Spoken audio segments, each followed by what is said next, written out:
The Habs are undefeated with Denis Gurianov in the lineup as Guhle fires an anti-tank missile and the Habs start off their Pacific road trip with a nice win. I'll be talking about that, plus an amazing quote about team culture from Coach Martin St. Louis, and finally, the Habs signed a young AHL guy to a 2-year contract, so I'll be breaking all that down for you on this edition of Habs Digest.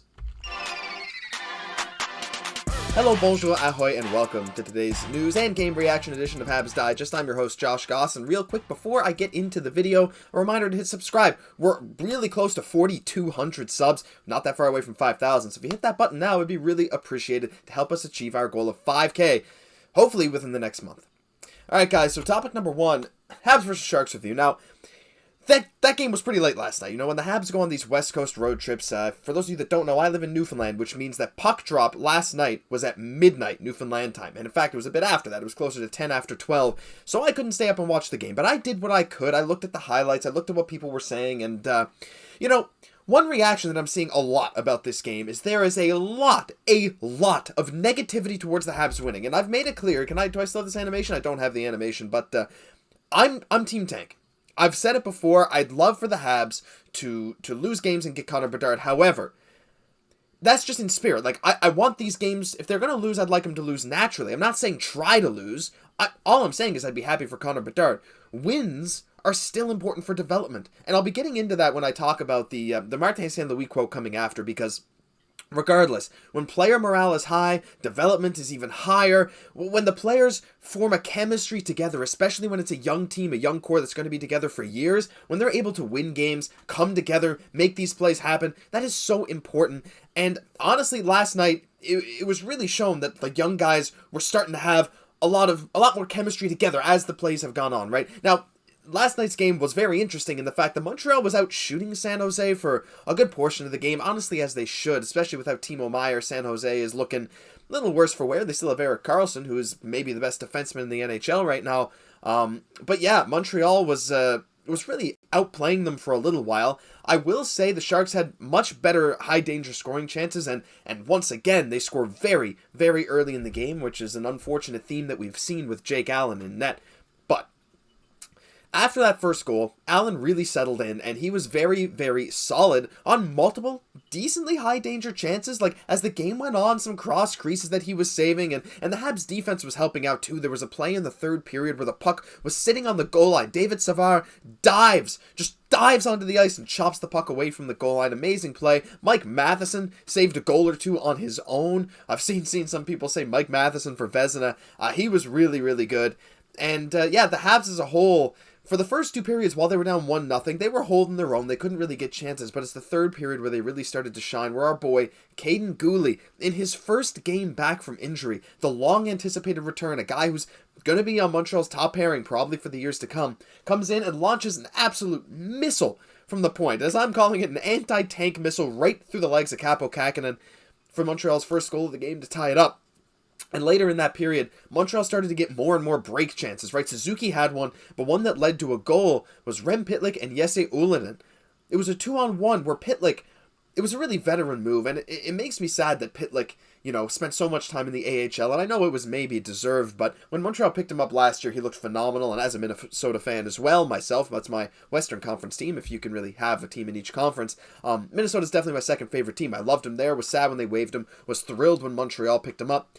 And he's really showing the flashes of what they got from him last year with these bursts of speed leading to great opportunities, and this one led to a goal, right? Rem Pitlick catches it, and he's off in transition like a rocket, 2-on-1, and he does a beautiful little fake. He goes to the backhand, then he really sells that he's going to go back forehand on Kaapo Kähkönen and shoot. But as he goes back to the forehand, he no-look across his body to Jesse Ullinen. Just a beautiful pass, and almost like if you don't watch it in slow motion, you might not catch that the head fake, right? It's all in the eyes and the stick. His whole body faked to one side, managed to get Jesse Ullinen going the other way. And it was great. Montreal, while there were some scary moments throughout that third period where San Jose felt like maybe they could claw back, eventually Montreal was able to seal the win with a Christian Dvorak empty netter. Raphael Harvey-Pinard tried to get one a little bit earlier, couldn't quite do it, but all the same, I wanted to say that Nick Suzuki needs to shoot more. That's a common thing, but I thought he still had a decent game. I mean, that first line with what was it? It was Suzuki and Gurianov on the top line last night with, I think, Mike Hoffman. St. Louis said he really liked that line. And Gurianov is another guy I wanted to talk about. The speed. He had the Habs' first high-danger scoring chance of the game, and he had 2 or 3 of them. Gurianov could have easily had a goal, if not 2 last night, so super impressed with him in his debut. Yeah, he didn't get a goal or anything, but, I mean, it was really the Guhle and Guri show last night, and I'm super excited to see where they go in the coming games. Josh Anderson's still a big body. Habs defense, Guhle and Savard looked like a great pairing, so all the same, holding San Jose to 1 goal. I mean, the Habs don't usually do a good job of holding opposing teams to less than 2 or 3 goals, so all in all, a pretty fun game, and even if you want Montreal to lose for Bedard, you gotta understand that these wins are maybe not as important as Connor Bedard to overall team development, but if you're not going to get the first overall pick, you might as well get some nice wins. Topic 2 today.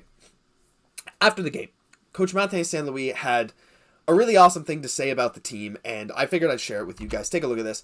I think they're having a lot of fun, said St. Louis. You guys walk in the halls, you can feel it, you can hear the music playing and stuff, and I don't know if from the stands you're able to catch the glimpses of the bench, but guys are having fun on the bench. They're engaged, they're playing hard for one another, and by no means are we perfect out there. We make mistakes. Guys are tapping each other on the pads, and next lineup is trying to pick up the team or keep doing what we're doing. It's a really good vibe, and that's what you want, and that's what we're trying to build. Now, I know I can't use my sports experience to compare to professional sports, but I do know that when I'm playing a game and my teammates have my back, even when I make a mistake, that's such a good feeling. You can be hard on yourself, but if your teammates go out there and try and work to fix your mistake, that's the kind of team culture that you want. It's a winning culture, when everyone has each other's back. You can be hard on each other, telling people when they make mistakes, sure, and I'm sure the Habs do that, but the fact that St. Louis says everyone's having fun, everyone's playing not just for the coach, but they're playing for each other, that team cohesion, that team chemistry, not to mention, like, there's so many young guys that aren't out there, like Caufield, Slafkovsky, and even some of the older guys, like Paul Byron, who brings that level of veteran leadership to the team. Gallagher as well, of course. These guys are not on the ice, but the team is still playing hard every single night, not only for their coach, but for each other. And I just thought that was an awesome quote to see that this Montreal team chemistry, this Montreal team culture that Kent Hughes, Jeff Gorton, and Martin St. Louis are building is just, it's something that could really lead to some long-term success. So let me know about your guys' experiences and what you think of that quote, whether it rings true, because I know it rings true for me that, like, our teams always play the best when everyone is kind of fighting for each other, not just for themselves, not just for the coach, but for one another. And I just thought that was really cool. Final topic. Quickly before the video ends, the Habs signed Xavier Simoneau. Xavier Simoneau has been playing for Laval this season. He's a very small center. He's 5'7", but he's been playing really well in the AHL for a 21-year-old, and he's a guy that kind of went a bit under the radar, but the Habs just, was that today or maybe yesterday? I think it might have been today. The Habs have agreed to terms on a 2-year entry-level contract with forward Xavier Simoneau, and you just feel good for the guy, right? Let's take a look at his stats. He was a QMJHL guy drafted in the 6th round, 191st overall in 2021, 5'7", 120 or 170, 125, 175, 21 years old. And in the AHL, as a 21-year-old, almost 7th round pick. This guy is living the dream, right? When you're drafted in the 6th round and you make your way up to the AHL right away and you show like, hey, I should have been higher. That's got to feel so good for him. 5 goals, 23 assists, 28 points, not to mention the 39. Was it 39 pims? Let's take a look. 39 pims.